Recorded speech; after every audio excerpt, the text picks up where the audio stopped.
I got into this and that became my hobby. And the best thing about it is that it's something, it's one of the only things that you can do with professionals together. It's like amateur and professionals drive in endurance racing together. And so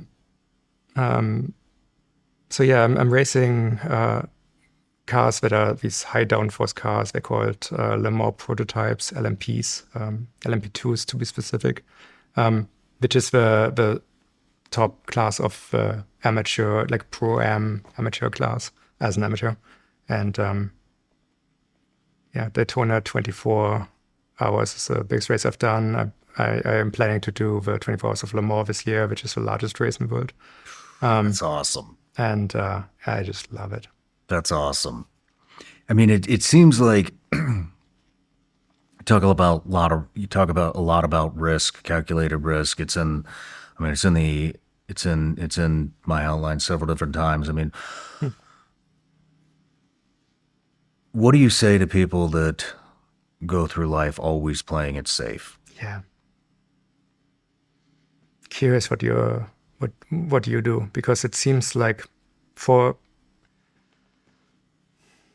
I've had this observation, like I can usually tell who of the people I know like broke a bone as kid, just because if they didn't, they just spent a lot of their life trying to avoid to ever break a bone.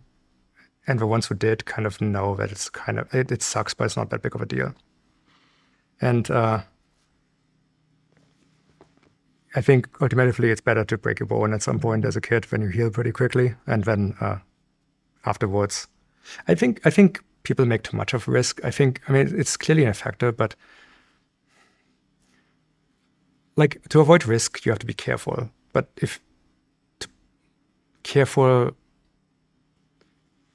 I don't know. It's better to be competent than careful. Just like get good at things like that are worth doing, and then like figure out how to get there and just do. It's like I don't know. There's so much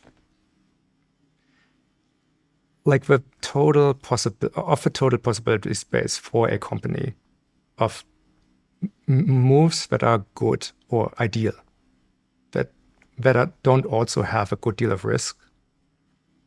If that's the only space you can operate on in a company, there's no chance you're gonna make it compared to someone else in the same space that will take some risks. The problem is you will obviously look foolish at times. Like you take risk, it's public. You will have to accept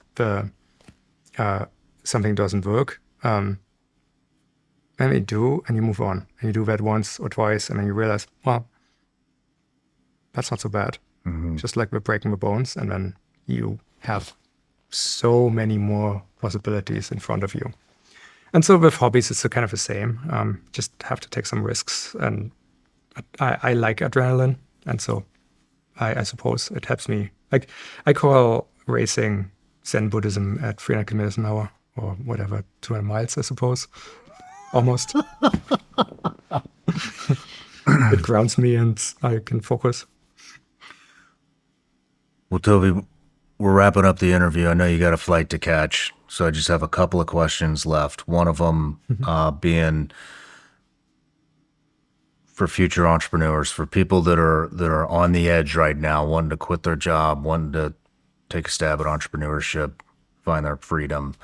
I mean, what advice do you have for new entrepreneurs coming into 2026? I think the most important sentence that everyone can internalize is you can just do things.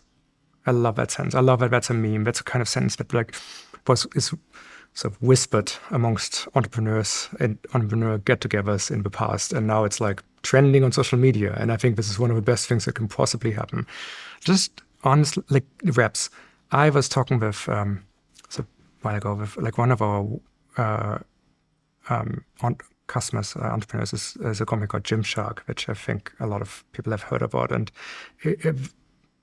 like Ben, the founder of Gymshark, did 5 other stores before Gymshark. Like it just, and he was delivering Domino's pizzas the entire time, and Gymshark just hit, right? Like, and like do the reps, like just try it.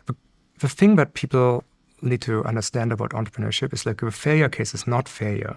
It's the failure case is not learning anything. And I think it's much more risky to not try like building a business from that perspective. Everything you do, everything you learn, every skill you pick up along the way is going to be with you forever.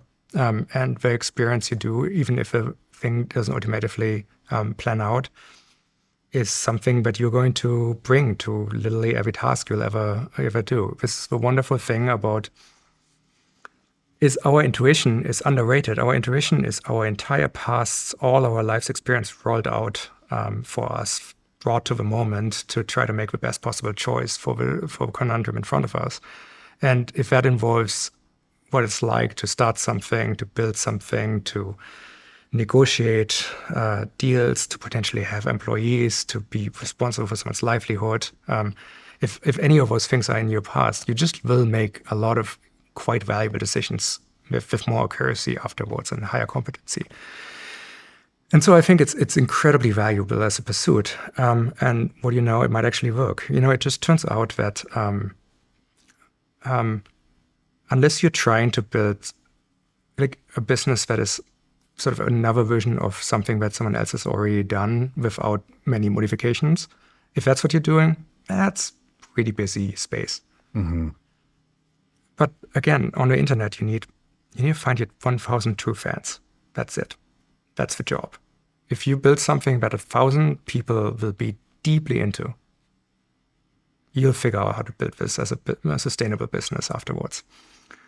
And that's much easier to do when you build something that you yourself are incredibly excited about than if you go and build something that other people might deem to be a good market for you to go into.